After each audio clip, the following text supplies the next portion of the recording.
2024 লোকসভা নির্বাচনের আগে মৎস্যজীবীদের সুবিধার্থে রাজ্য সরকারের তরফে ঘোষণা করা হয়েছিল সমুদ্র সাথী প্রকল্পের কথা, যে প্রকল্পের মাধ্যমে মৎস্যজীবীরা ব্যান পিরিয়ডে আর্থিক সাহায্য পাবে।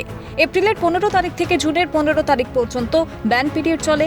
তাই এই 2 মাসে 5,000 করে মোট 10,000 টাকা মৎস্যজীবীদের ব্যাংক অ্যাকাউন্টে দেওয়ার কথা ঘোষণা করেছিলেন মুখ্যমন্ত্রী স্বয়ং। খুশি হয়েছিলেন মৎস্যজীবীরা। অভিযোগ, ভোট পেরিয়েছে, 2024-এর ব্যান পিরিয়ড শেষ হয়েছে, কিন্তু মৎস্যজীবীদের জন্য বরাদ্দ টাকা তারা পাননি। 2025 নতুন বছরেও একই অবস্থা। ক্ষোভে প্রতিবাদে পূর্ব মেদিনীপুর জেলার প্রান্তিক ও ক্ষুদ্র মৎস্যজীবীরা কাঁথির মৎস্য দফতরে হাজির হন, কাগজপত্র জমা দেন প্রাপ্য টাকার দাবিতে। বলেছিল 2 মাসে 5,000 করে 10,000 টাকা দেওয়া হবে বন্ধ থাকলে। এবার আমরা বন্ধ মেনে চলছি, কিন্তু আমরা টাকা পাচ্ছি না। সেই কারণে আমরা যাতে পাই এই টাকাটা, প্রাপ্য টাকাটা, সেই আন্দোলন করতেছি। এখন 2 মাস করে মাছ ধরা বন্ধ রাখি, 2 বছরের কোনো উত্তর দেয়নি, পয়সা তো দেয়নি। তাই আমাদের সংসার চালানোর অসুবিধা হচ্ছে, ছেলেপুলে পড়াশোনা, তারপরে বাড়ির মানে আমরা খেটে খুটে খাই, গরিব মানুষ কি করব। সমস্যা সমাধানের দাবিতে এর আগে বিডিওর দ্বারস্থ হয়েছিলেন মৎস্যজীবীরা, কিন্তু তারপরেও সদুত্তর মেলেনি বলে অভিযোগ। এর আগে আমরা কিন্তু ব্লকে স্মারকলিপি দিয়েছিলাম। স্মারকলিপি যে দিয়েছিলাম যে আমাদের সহায়তা দিতে হবে এবং আমাদের মৎস্যজীবী কার্ডের যে ভুল আছে সেই ভুল সংশোধন করতে হবে, কিন্তু আমাদের এখনো কিছু উত্তর দিচ্ছে না। আমরা তো সংসার চালাতে পারছি না, তাহলে আমরা কি করব? আমাদের তাহলে টাকা দিতে হবে না? আমাদের সমুদ্রে যে 2 মাস বন্ধ আছে সেটা ছেড়ে দিন, আমরা চলে যাই সমুদ্রে মাছ ধরতে, কিন্তু ওটাও করতে দিচ্ছে না। শুধুমাত্র ভোট পাওয়ার আশাতেই মৎস্যজীবীদের টাকা দেওয়া হবে বলে আশ্বাস দেওয়া হয়েছে, বলছেন মৎস্যজীবীরা। যে ভোটটা পার করার জন্য এইসব বলেছিল যে টাকা দিবে, সমুদ্র সাথী টাকা দেওয়া হবে, তুমি কাগজপত্র জমা দাও, দিলে দেওয়া হবে, 10,000 টাকা করে দেওয়া হবে। আর যারটা মানে জমাও দেওয়া হয়েছে, আর ভোটটা যা পেরিয়ে গেছে, আর আমাদের কোনো মানে পাত্তাই দিচ্ছে না, আমাদের কোনো বন্যাই করছে না। কেন? এই তো 2 বছর কেটে গেল, মৎস্যজীবীরা তো তারা তাদের কর্তব্যটা পালন করেছে। সরকার যে ব্যান পিরিয়ড, তারা বিধিনিষেধ সবটাই ঠিকঠাক করেছে, কিন্তু সরকার সেটা ঠিক করছে না, আমাদের সঙ্গে প্রতারণাই করেছে।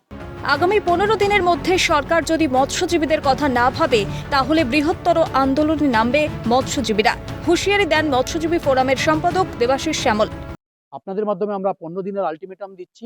যদি মৎস্য দপ্তর কোনো পজিটিভ কোনো সিদ্ধান্ত না নেয়, তাহলে আগামী 15 দিনের মধ্যে বৃহত্তর আন্দোলনে মৎস্যজীবীরা নামবে। এটা মৎস্যজীবীদেরকে বাধ্য করা হলো রাস্তায় নামতে।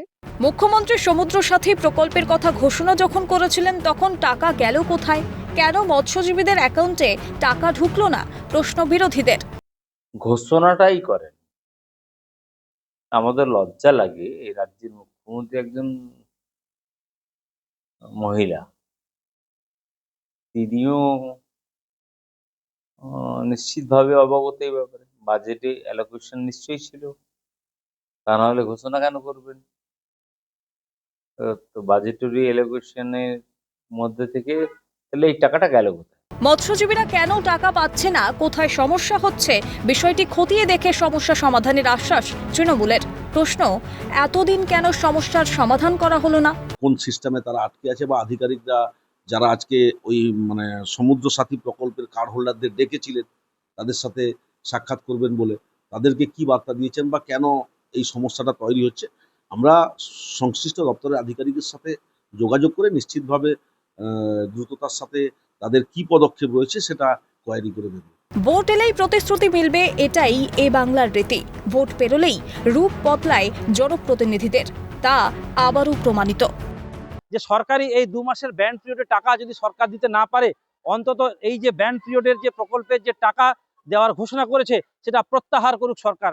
তাহলে তারা অন্তত যে ক্ষুদ্র এবং প্রান্তিক যে মৎস্যজীবী রয়েছে তারা মৎস্য শিকার করতে পারবেন এবং তাদের সংসার প্রতিপালন করতে পারবেন বলে এমনটা মনে করছেন। যদি 15 দিনের মধ্যে তারা কোনো সদুত্তর না পান, তাহলে আরো বড় বৃহত্তর আন্দোলনে যাবেন বলে এমনটা জানাচ্ছেন মৎস্যজীবীরা। পূর্ব মেদিনীপুর কাঁথি থেকে বিনোদ মণ্ডল, ক্যালকাটা নিউজ।